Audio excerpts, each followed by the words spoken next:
I think it is official that 2023 is over, and with that comes a lot of lessons that I have learned from this year, and I have compacted them into 9 quotes that I want to talk about. So yeah, without any further ado, let's get into it. The first quote is that the fast path is the slow path, because the slow path is the only path. This is the reason why you can't seem to finish anything in life. I've always had this shiny object syndrome, where if something shiny would show up, if a new business model would show up, I would always jump to the next big thing. I would not just stick to one thing only. I would try any new thing that would come up. And in the back of my mind, I always had this idea of building some big thing, some kind of YouTube channel or something like this.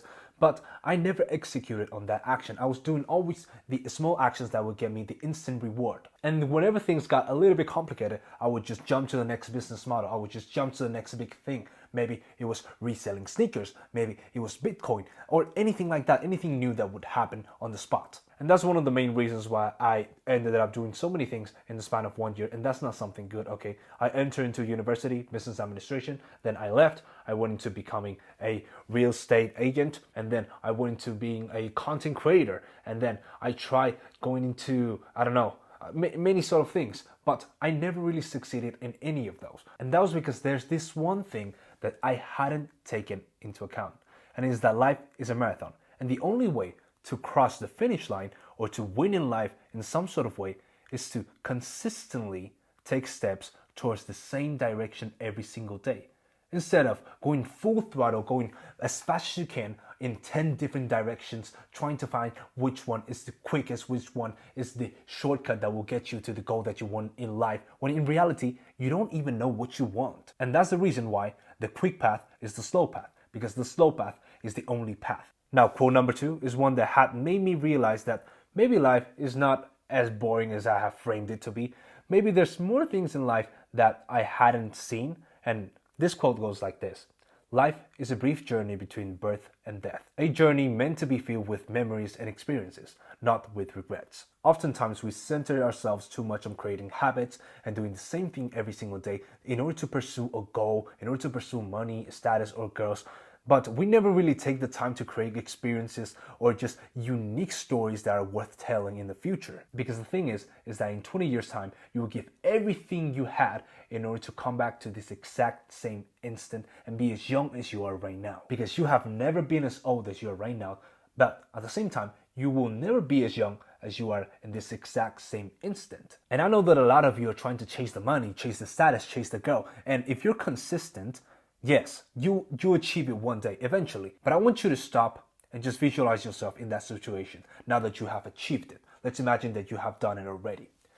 Will it be worth it in exchange for a life full of experiences and the stories worth telling? And yes, there's always a bit of balance that you need to have. I also have my goals. I also work hard.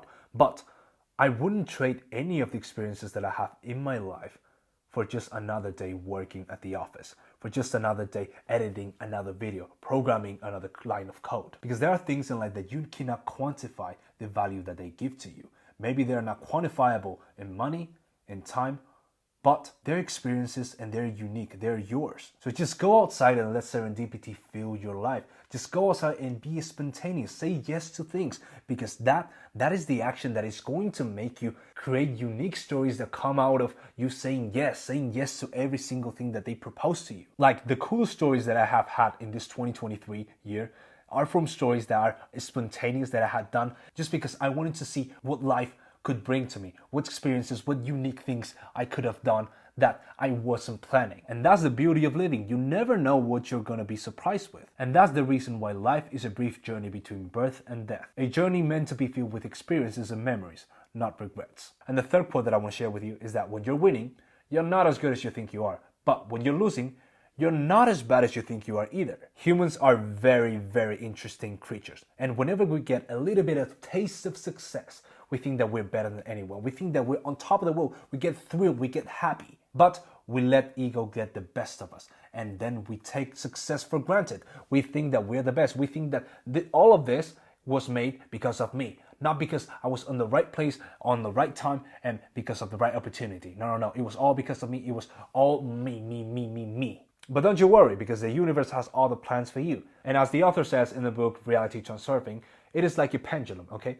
The concept of a pendulum is like an energetic force, which is created by you, by your energy. And whenever it sees that you're getting too comfortable, whenever it sees that you're taking success for granted, it'll just throw you out of the pendulum. It'll say, no, just fuck you. So that you have to take the same path again to get to the same point that you were on the beginning. So many times we have to realize that the thing that is happening to us, well, we may have played a part in it, but we are not that great, okay? We are not that great. Some part of us has had some kind of luck.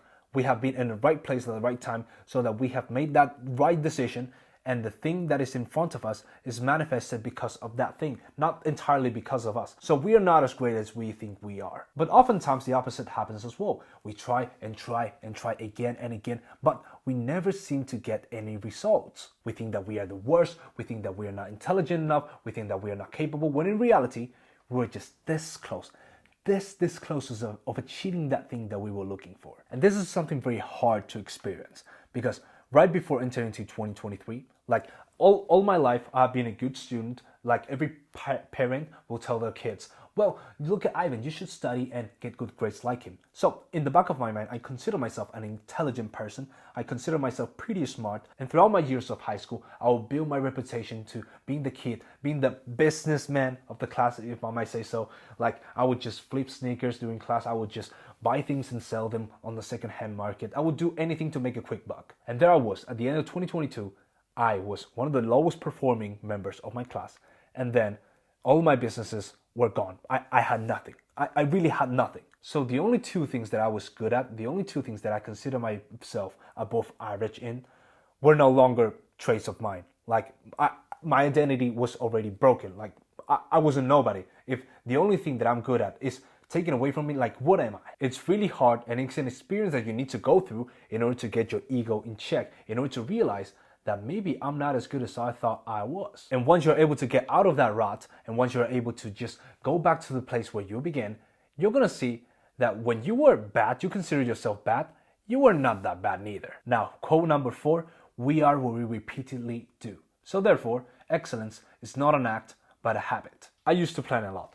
I used to think that once I have the good gear, once I have bought the camera, once I buy the microphone, once I have read enough books, I will be able to do YouTube videos or something like this. And people, a lot of people have the same mindset. They think that they need to, be more informed. They need to wait for the right moment, wait for the stars to align in order to start that thing that they want to start from like 3 years ago. But if you wait too long, you're never going to start. The stars are never going to be aligned. There's not going to be a perfect moment when everything's going to be perfect and laid down for you just to start and just for everything to go well. And the biggest reason for this is that people are afraid. They are afraid not to be perfect. They're afraid that they will fail of what people might think of them. They want to go from 0 to 100, but they don't realize that in order to get to 100, they first need to go from 0 to 1 and from 1 to 2. And from 2 to 3. And whenever they think about what people might say about them, they get paralyzed and they do nothing. And let me tell you something, no one, absolutely no one who is in the position that you want to be right now in life will laugh at you for getting started. Because they know how hard it is to go from 0 to 1 and from 1 to 2. They know how hard it is to go from A to B, from going from nowhere to the place that they are right now. The only people that will laugh at you are the people who are not brave enough to start.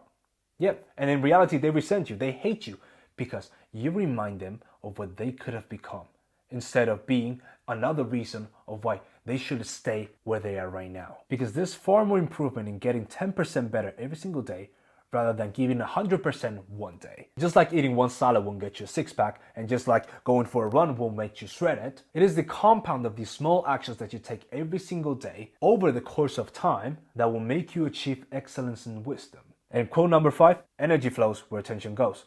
Angry people look for problems and they find it everywhere. Happy people, they seek for smiles and they find it anywhere. Your actions are a consequence of your thoughts, and your thoughts are a consequence of what you consume. Throughout the years, I've met a lot of people with a negative view of life.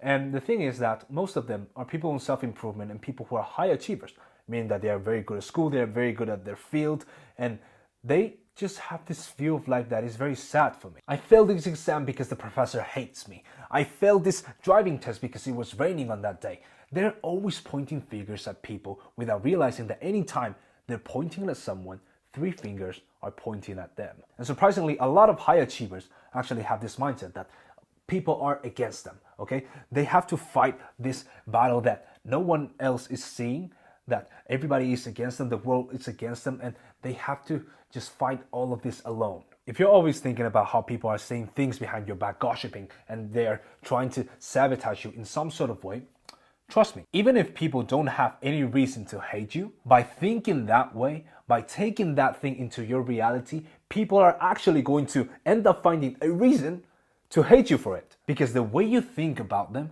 the way you transmit that energy is going to show. Because the way you create a reality that is not true, you will reflect that energy into those people. You start treating people not so nice. You start insulting people. You start saying bad things about people when in reality they have done nothing to you. And that way, by doing that, you're creating yourself enemies when in reality there were none. And you can lie to yourself and think that you're better than anybody else. You can lie to yourself and think that you're above it all. You'll make it on your own. You're the lone wolf. You don't need no one. And yes, you'll go faster, but without the right people that will support you in the way, you'll never go further. So please, for the love of God, stop looking for problems. Stop looking for drama in places where there are none. Because if you keep doing that, drama will find you some way or another, sooner or later. Quote number 6, and this is going to get a little bit personal, but I want to share with you anyway. And it says like this: the difference between neediness and true kindness lies in whether your actions are done for love or from love. This year, I had to come to terms with the fact that maybe not having my parents much around when I was a kid had a little bit of side effect on my personal and emotional life. Long story short, when I was 5 years old, my parents moved to another city to start a new business, and they left me with my auntie living in the same city that I was born in. And I was only able to see them once every while, like on a school breaks or something like that. And I didn't have much of my parents in my childhood. And I remember before going to sleep every single night, I would pray that my parents would get rid of that business, which was consuming their lives, and that they will come back and start from scratch, so that we could live as a family all together, like my mom, my father, me, my sisters, and my grandma. And eventually, 5 to 6 years later, my dream came true. My family was finally all reunited, but there were some things that were not totally fixed. Ever since I started dating from age 14 to 15, I've always had this one common problem in all of my relationships, and that affected me in some sort of way. And I didn't know why. But it wasn't until last year in 2022 where I had the biggest crush of my life. I thought that I was going to marry this girl. I had an obsession with this person. So I would do all sort of things.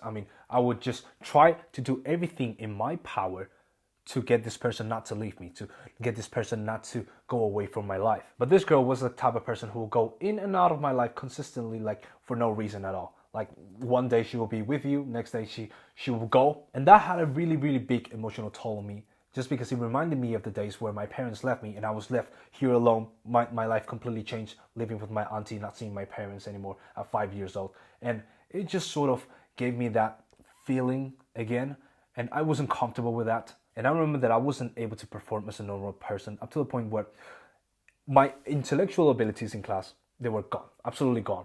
And my knowledge in business and all the things that I had achieved were gone also. The only thing that I was able to think about is, how do I keep this person in my life? Because I don't want them to go. I don't want it to happen again. So with much reading about emotional intelligence, reading about human psychology as well, and introspective meditation, and telling some of my friends, some of the closer ones, because at that time I didn't want people to know about this, because I didn't want people to think that I was weak or anything like that. I was able to just get the root cause of this problem and know, why is this happening to me? Why do I have this reaction? And that has been one of the biggest battles that I have fought in 2023. It was the battles that I couldn't see with my own eyes. It was something that was inside of me and I didn't know why it was. And reality is that one day you're going to look back of all of the things that happened to you and you're going to be glad that they happened. Because without those things, you wouldn't be the person you are right now. And by confronting that problem face to face and finally coming to terms with that, instead of giving it less importance and throwing it in the back of my mind, now I'm able to help people out. I'm able to do things for people from love, because I want to really help them. I really want to see them improve in life, regardless if in their success I have anything to play in it, instead of just doing things for love, for their approval, for their respect, for people to be in my life. That's a very, very blurry line that is very easy to get confused with because the actions are not that different, but the motivation is what changes everything. Quote number 7, you are the greatest in the smallest. You can determine a man's greatness by 3 things: the way he treats his mother, the way he treats the waiter, and the way he makes his bed. You will never amount to anything big in life if you are not great in the small things. I'm talking about you leaving your keys everywhere, procrastinating on doing the laundry, and skipping gym days just because you don't feel like it. Your attitude towards the small things in life will determine how you treat the big decisions in the future. Because if you keep your room tidy, if you have a good relationship with your partner when you don't tell lies, if you have just commit yourself going to the gym 5 days a week and you never miss, if you have fought your demons to go that extra mile so that even though you're tired and told yourself that you will go and run 10 miles today and you actually do it, then when the moment comes of making the big decision, when everybody is looking at you and you have the microphone in front of you and you wonder to yourself, am I going to be able to say the right phrase? You're going to say it. Because if you have not fulfilled those small actions that have led you to the place that you are in right now, you have not become that person that is able to say that phrase right. Because in order to become that great person, you first have needed to accomplish those small tasks that the universe has given to you so that you could have made yourself excellent, so that you could have proven the universe that you were worthy of becoming that person. And that was all by showing your greatness in the smallest things in life. Quote number 8, to deserve more, you need to be more. 2 weeks ago, I went into this mastermind kind of thing where 2 of my favorite podcasters made a live podcast and we were invited so that we could go and chat and meet people. On the lunch break, I found something interesting. I started to talk to people and I started to ask about them, how about their lives, what they were doing, and they all had this same problem. They all wanted this one thing, and that was to find people with the same interests as them. That was to find people on self-improvement that were there to achieve goals and to improve themselves. But there was this big problem as well. There was this one thing that majority of them had and that I noticed, and I also want to include myself in there, and it is that they wanted to hang around the big boys, but none of them were actually taking action. None of them had anything, okay? They all had goals. I mean, everybody has goals. And majority of them had plans and they were just talking about how they were thinking about, how they were going to, how they were planning to. But very little people out of the 1,000 that were there had actually executed any of the things that they had in their mind. And for those of you who are watching this and are really, really taking action in order to accomplish the thing that they want in life, I want you to ask you something. What kind of person do you think you are? There's this theory that in life there are 3 kinds of people: 0.8, 1.0, and 1.2. I want you to imagine that you're the CEO of a big, large company and you have 10 managers. You tell your assistant Maria that Monday morning, 7 a.m., you need these top 10 managers to be at your office because there's going to be this big meeting that is going to be very, very important. You arrive at your office 7 a.m. Monday morning and you find that only 8 out of the 10 managers are there. Like, what happened? You ask Maria. And Maria says, well, Frank didn't pick up his phone, so I wasn't able to contact him. And Carl, he's always late, so he'll be here in about 15 minutes. So we will give Maria a rating of 8 out of 10, a 0.8 type of person. You're unhappy with her, so you hire another assistant. Let's call her Jessica. Jessica, there's going to be this very, very important meeting Monday morning, 7 a.m. And I need you to get 10 out of the 10 managers that I have on this office that same day at that time. You arrive at your office Monday morning, 7 a.m. and 10 out of the 10 people are there. You ask Jessica, well, Jessica, how do you do this? And Jessica says, well, I know that Frank usually doesn't pick up his phone, so I called his wife. And I told his wife that he needed to be here Monday morning, 7 a.m. And since I know that Carl usually gets here late, I ordered a taxi for him so that he doesn't have to drive and waste time on traffic. So we will give Jessica a rating of 10 out of 10, a 1.0 type of person. But you still are not satisfied, so you hire another assistant, Donna, and you give her the same exact task. You arrive to the office Monday morning, 7 a.m., 10 out of the 10 people that you requested are there. But not only that, Donna has prepared a coffee for every single participant because she knows that it's Monday morning, 7 a.m. and everybody's sleepy. And on top of that, she has prepared a notebook with a pen because she knows that very important things are being discussed in that meeting and people will want to take notes. You have only asked Donna to get 10 out of the 10 people there. You have asked for none of this. So you give Donna a score of 12 out of 10, a 1.2 type of person. Knowing this, I will ask you again. What type of person do you think you are? There are things that you're wishing on right now. There are groups that you wish to be in at this exact same moment. Do you think that you deserve to be on them? Because in order to deserve more, you need to be more. And finally, quote number 9 is that life is like a table where your work, your relationships, and your dreams are the most important things on top of your table. But the legs of that same table are represented by your health. And without health, all of these important elements will fall to the ground. For those of you who are watching this, how many of you would want to be a father one day or a mother? And I hope that one day you will want to play with your kids, right? The question is, how would you do that if by the time that your children gets here into this world, your body is already devastated, where you couldn't run a mile without plummeting to the ground? You might think that I'm exaggerating, but that's the sad truth about the majority of people nowadays. And that's one of the biggest reasons why I have put extra emphasis on my health this year in 2023. This year I started doing yoga aside from lifting weights because I found myself very stiff and I wasn't able to move myself as freely as I wanted to, and I had a lot of pain from sitting in the same position for in front of the desk, in front of the computer, and I was able to move myself freely once I implemented this thing into my life. And then I started to learn about sleep and the sleep cycles. I was able to learn that waking up in a specific moment of the night will get you energized in a way that you feel less tired during the entire day, and how you can actually sleep less and be more energized than if you slept like 30 minutes more. On top of that, I implemented cardio into my life. This came because once I went up the stairs to my university, like 4 floors, and I started panting. And I thought, well, I thought of myself as a very healthy person. I consider myself a pretty active person. How is this happening?